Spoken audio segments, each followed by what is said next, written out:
If you were around at all in Lent, you might remember that Sunday when we talked about, when we talked about the ancient Israelites grumbling in the wilderness. Even if you weren't here, maybe you have reference a bit to that story. And I don't always get lots of feedback after a sermon, but I did after that one. And so I appreciate how many of you told me that it spoke to something real. That so many of us are feeling right now like we're in the wilderness. Grumbling, not because we're faithless, but because we're exhausted. Wondering if God still hears us. Wondering if God still hears our cries for justice. Because the tests feel constant.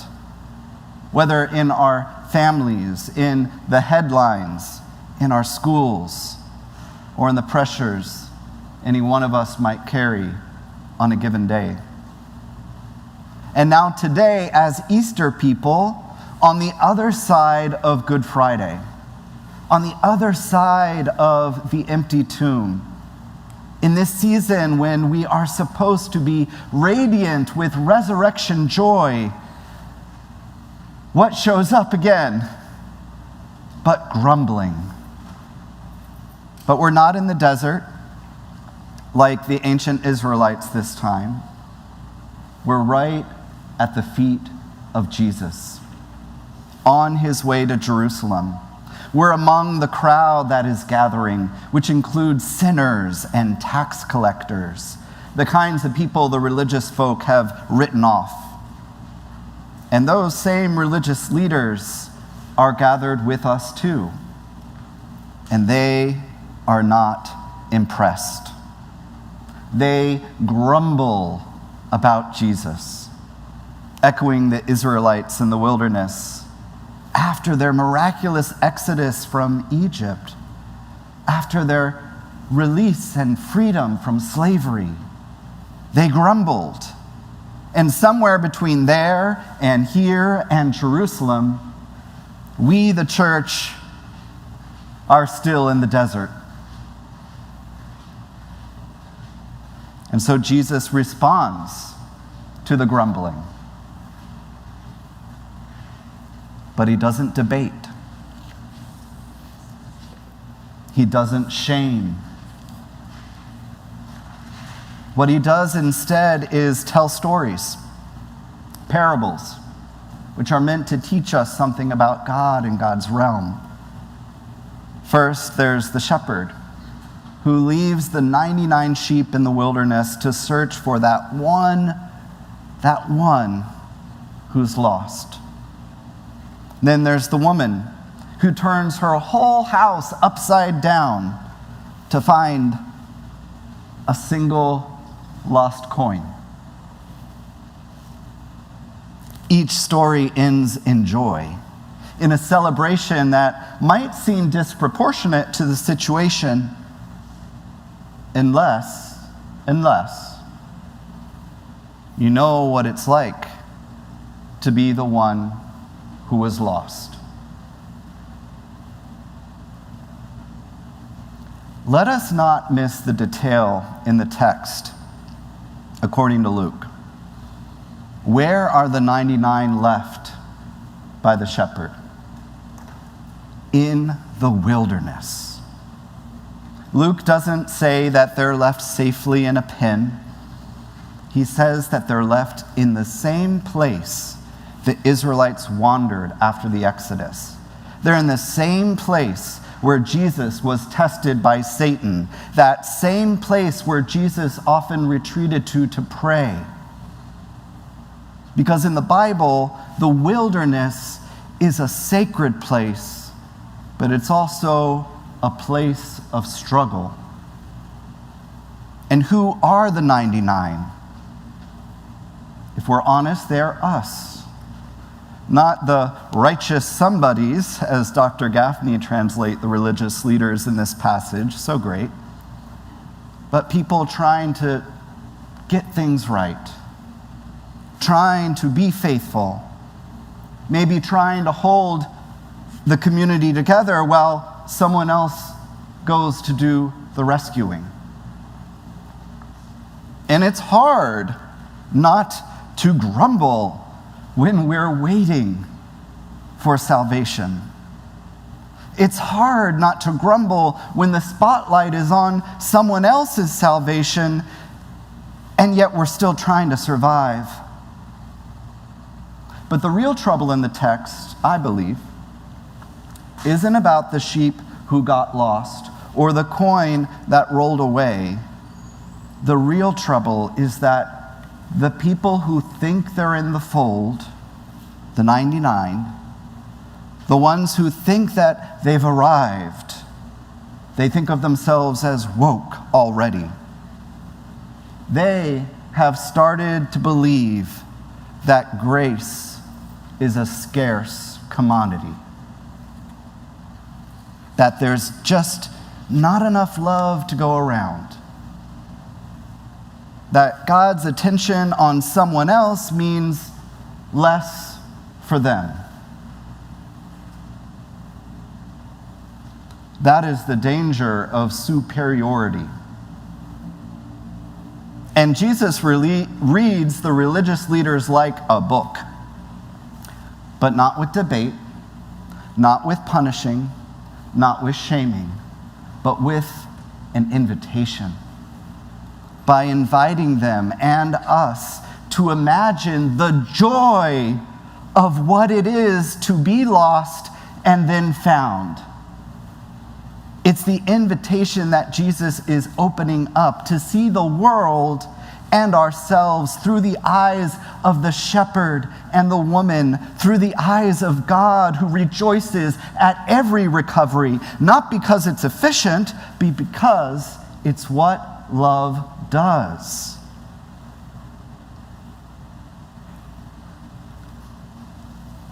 This week, our church, that is the Episcopal Church, made national news again. In a bold and faithful decision, Presiding Bishop Sean Rowe announced that the Episcopal Church will be ending its decades-long partnership with the federal government to resettle refugees. Why?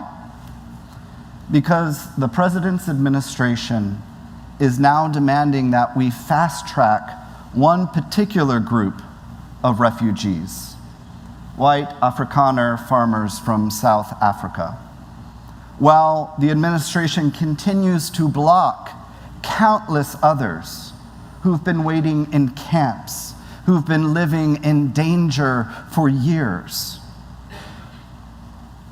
In the presiding bishop's letter, he wrote that it has been painful to watch one group of refugees selected in a highly unusual manner receive preferential treatment over many others who've been waiting in refugee camps or dangerous conditions for years. And then the bishop added, I am saddened and ashamed that many of the refugees who are being denied entrance into the United States are brave people in places like Iraq and Afghanistan, and in other countries are victims of religious persecution, including other Christians. Friends, that is a shepherd's voice.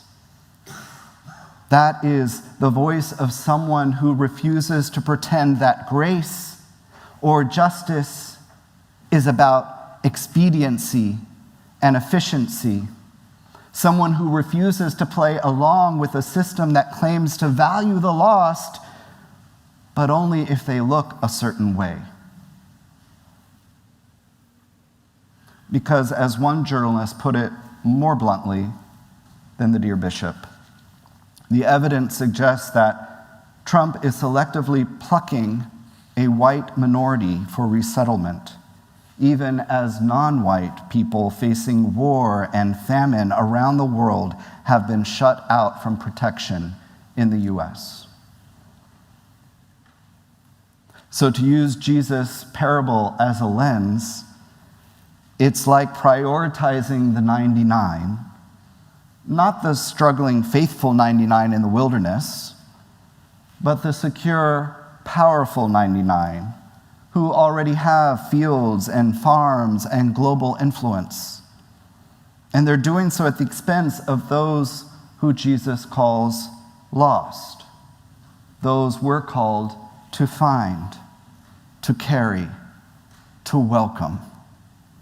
And our church, the Episcopal Church, is saying we will not participate in that kind of grumbling. We will not call that justice. Here at St. Margaret's, we've walked with refugees and migrants. We've raised funds, we've fostered relationships, we've provided shelter and support. But this moment challenges us again, not only to keep on doing that work, but to rejoice in it.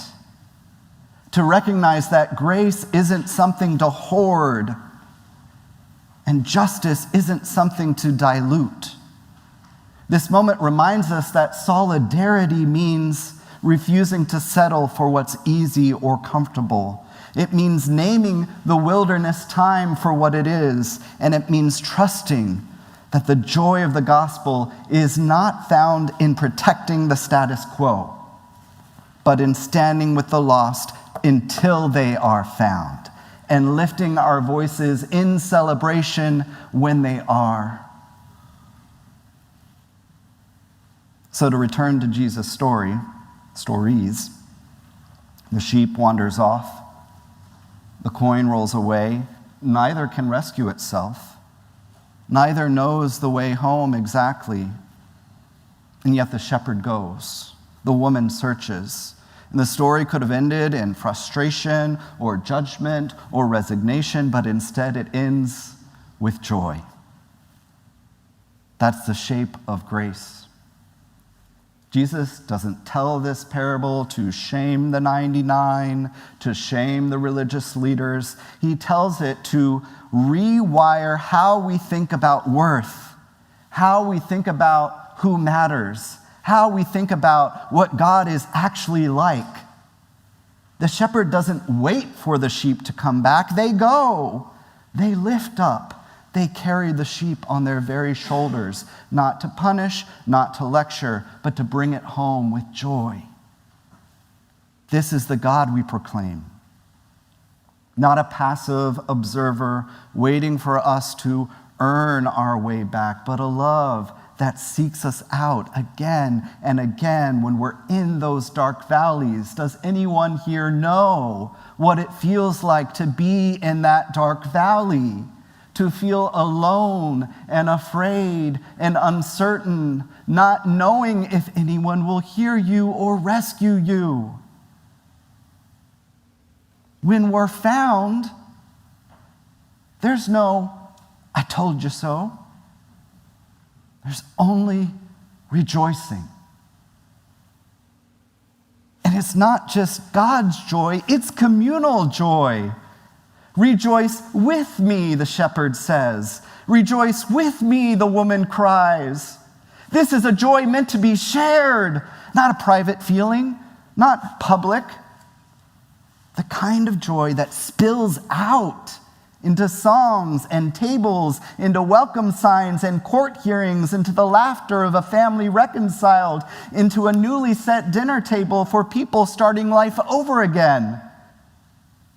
Jesus invites us not only to receive that kind of grace, but to extend it to others as well, to echo it, to become people who search out for the lost, people who carry our neighbors when they can't carry themselves, people who celebrate the transformation in someone else's life rather than bitterly lamenting why it hasn't happened for me. Because the story of the gospel isn't that just once we were found, as much as we love that hymn. And it's not even just that now we are found. Sorry, I said that wrong. The story of the gospel isn't that just once we were lost and now we are found, but it's that we are always simultaneously lost and being found. See the difference? We'll always be invited in to join the party. This is the invitation the risen Christ issues to us this morning, my friends. Here and now, as the people of St. Margaret's, to shift from this superiority mindset and stay in that place of solidarity. Not because we've never been the 99, not because we always feel like the lost one, but because we know what it is to be both. To be left in the wilderness, to be carried home breathless with relief, to be the ones grumbling at the party and the ones throwing our arms open wide to welcome the newly found. This is who we are as a church. We're not a place of perfect people. We're a place of people who remember what it feels like to be found. So we practice joy, not only when we're found, but when others are. We practice solidarity by refusing to play along with a world that pretends that grace is limited.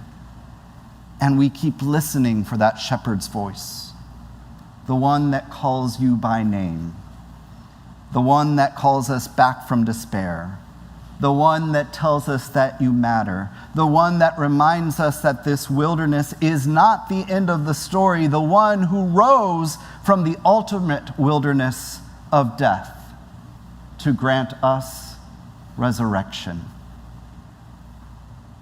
Wherever you find yourself today, in the fold or in the valley, in celebration or in struggle, grumbling or rejoicing, you are being found. You are being carried. You are being invited to celebrate Easter joy. Alleluia, alleluia. Thanks be to God. Amen.